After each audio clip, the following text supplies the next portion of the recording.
Muito boa noite a todos. Que a paz de nosso Mestre Jesus esteja presente em nossas vidas.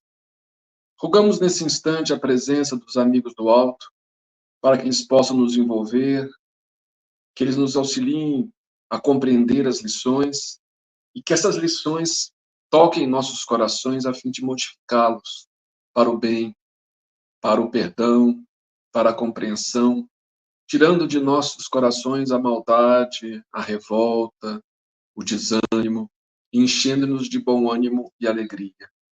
Obrigado, Mestre Divino, e permaneça conosco, Senhor, a cada instante, que assim seja. Bom, continuando os nossos estudos no livro No Roteiro de Jesus, hoje estamos no capítulo 30, intitulado O Programa do Senhor. Então começa assim a história que Humberto de Campos nos traz, por meio do Chico Xavier. À frente da turba faminta, Jesus multiplicou os pães e os peixes, atendendo à necessidade dos circunstantes. Então, aquela passagem onde Jesus multiplica os pães, os discípulos oferecem alguns pãezinhos e alguns peixes, e ele multiplica e consegue alimentar uma multidão inteira. Né? O fenômeno maravilhara. O povo jazia entre o êxtase e o júbilo intraduzíveis. Fora aquinhoado por um sinal do céu maior que os de Moisés e de Josué. Olha só, o povo já estava vendo assim, ele como o sinal que ele deu nessa multiplicação para o povo foi muito importante. Muita gente achou que já tinha dado um sinal naquele momento maior que o Moisés deu no passado ou Josué. Frêmito de admiração e assombro dominava a massa compacta. Relacionavam-se ali pessoas procedentes das regiões mais diversas.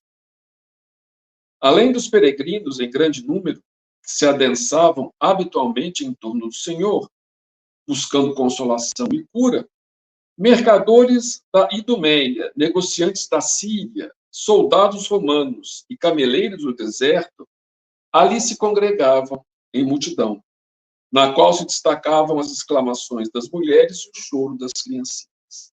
Então, uma multidão muito grande, realmente. Então, existiam aquelas pessoas que normalmente buscavam ele, que ele chama aqui dos peregrinos, que onde estava Jesus, eles geralmente iam para ouvi-lo e tudo mais. Mas, além disso, né, eles iam ali para ouvir consolação, né, que são as palavras de Jesus, e curas, buscavam curas para males físicos e tudo mais.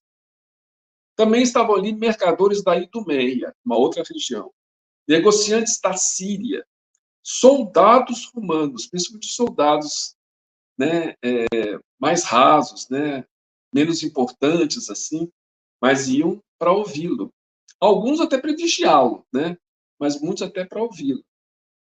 E cameleiros no deserto, pessoal que tinha camelo, e atravessava o deserto levando mercadorias de um lado para outro. Né?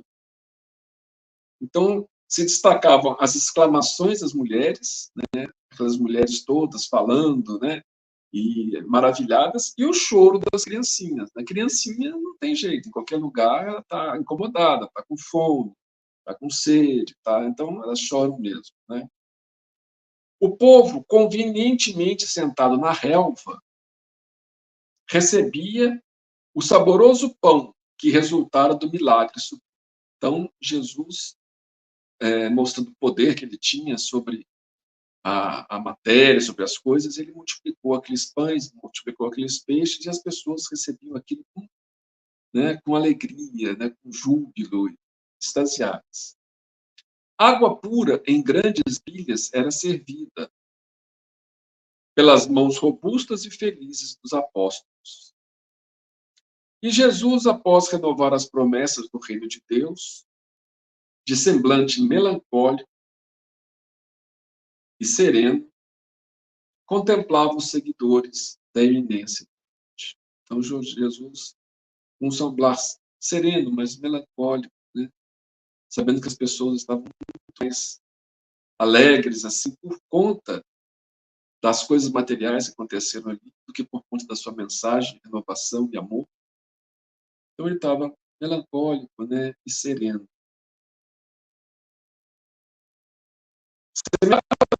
Realmente é um príncipe, materializado, de súbito na terra, pela suavidade que lhe transparecia da fronte excelsa, tocada pelo vento que soprava de leve.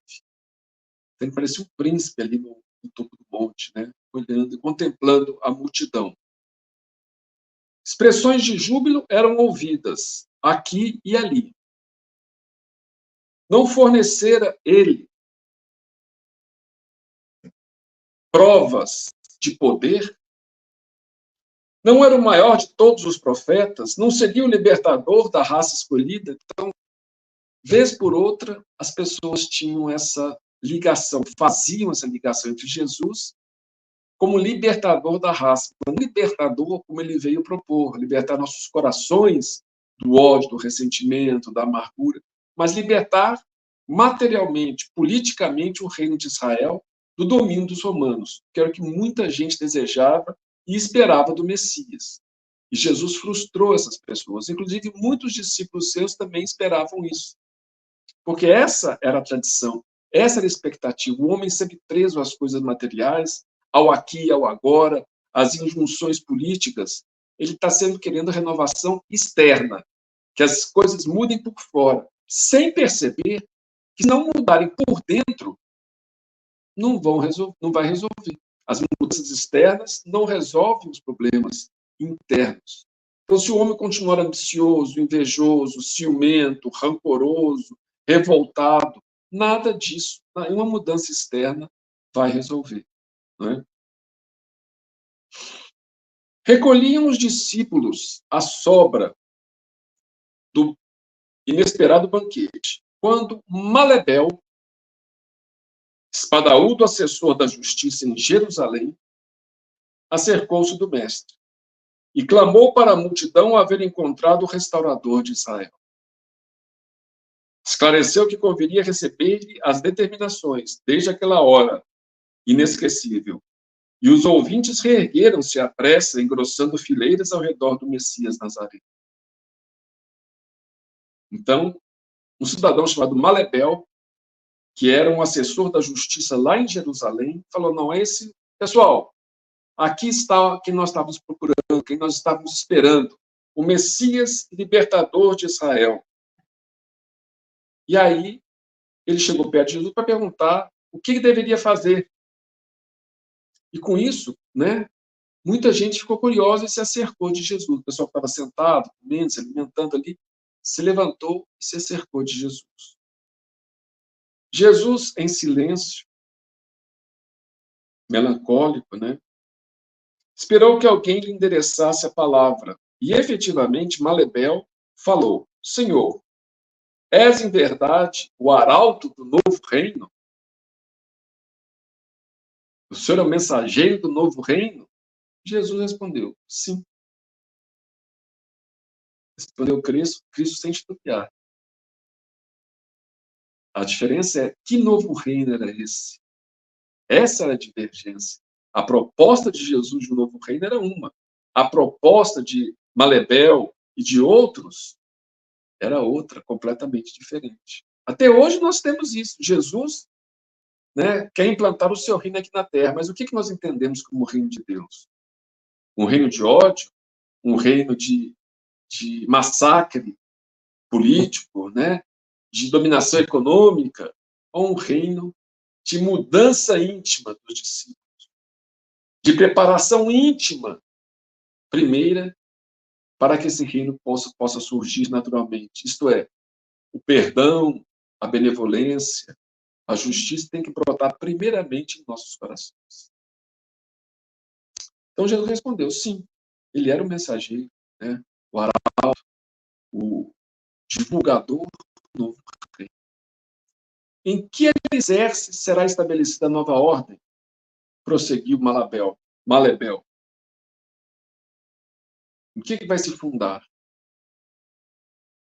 E aí Jesus falou, em obrigações de trabalho para todos, por enquanto, né? Obrigações de trabalho para todos. O interlocutor esfregou a mão, né, na cabeça, assim, e continuou. Instituir-se-á, porém, uma organização hierárquica, quer dizer, terá uma hierarquia, o primeiro, o superior, depois o inferior, etc. Como é que vai ser essa hierarquia do novo reino? Malebel perguntou. Então, será instituída uma organização hierárquica? Perguntou Malebel. Como não? Acentuou o mestre, sorrindo. Sorrindo porque ele sabia que as duas ideias não iam, né, o que ele ia falar não ia convencer o Malebel. Mas Jesus falou, como não? Claro que tem hierarquia. Né? Qual a função dos melhores? Melhorar os piores.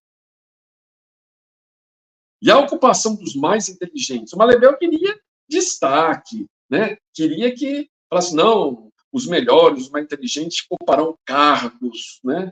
E Jesus falou assim, e os melhores, o que vai acontecer? Qual a função deles? Melhorar os piores. E a ocupação dos mais inteligentes? Instruir os ignorantes. Senhor, e os bons? Que farão os homens bons dentro do novo sistema?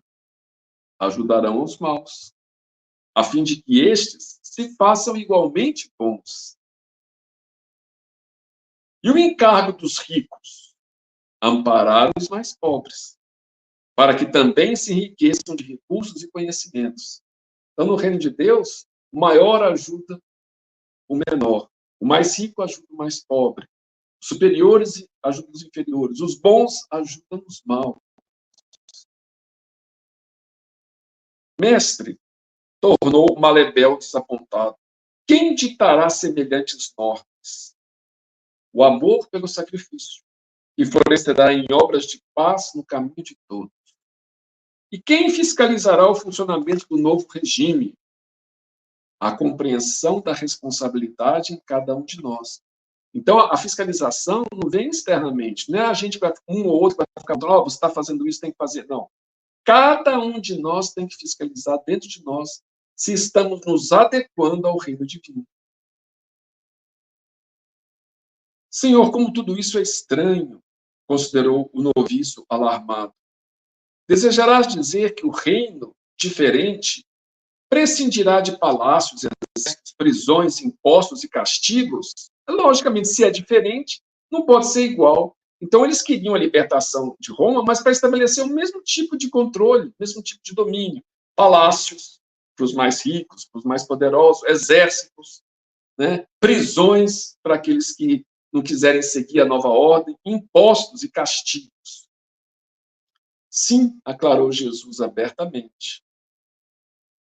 Dispensará tudo isso e reclamará o espírito de renúncia, de serviço, de humildade, de paciência, de fraternidade, de sinceridade e, sobretudo, do amor de que somos credores, uns para com os outros. E a nossa vitória permanecerá muito mais na ação incessante do bem, com o desprendimento da posse, na esfera de cada um, que nos próprios fundamentos da justiça, até agora conhecidos do mundo. Então ele fala, a nossa vitória permanecerá muito mais na ação incessante do bem, com desprendimento da posse, na esfera de cada um, do que nos fundamentos da justiça, até agora conhecidos. Então, os fundamentos da justiça já conhecidos. Jesus vai propor algo além da justiça, que é o amor. Numa frase muito bonita, o Papa, não sei se foi o Papa Francisco ou o Papa anterior, falou assim, escreveu, né? Justiça é eu te dar o que é seu. Amor é eu te dar o que é meu, o que me pertence. Então, justiça é repartir de acordo com o que cada um tem realmente, ou merece, enfim. Amor é a pessoa renunciar ao que é seu para doar para o semelhante que necessita. Nesse instante, quando Jesus acabou de falar isso, justamente quando os doentes, os aleijados, os pobres, os aflitos, que eram os que mais buscavam o evangelho, né? Desciam da colina tomados de intenso júbilo. Malebel, quer dizer, os pobres, os aflitos, os doentes, desciam satisfeitos. Não só pela comida, mas com o que receberam, né? Com as graças de Deus, com a bondade divina. Os mais intelectuais, digamos, aqueles que queriam assumir postos de comando no novo reino, né? Malebel, o destacado funcionário de Jerusalém, exibindo terrível máscara de sarcasmo na fisionomia, que antes era respeitosa, voltou as costas ao Senhor e, acompanhado por algumas centenas de pessoas bem situadas na vida, que queriam favores, queriam privilégios, e não serviço, dedicação ao próximo. Né?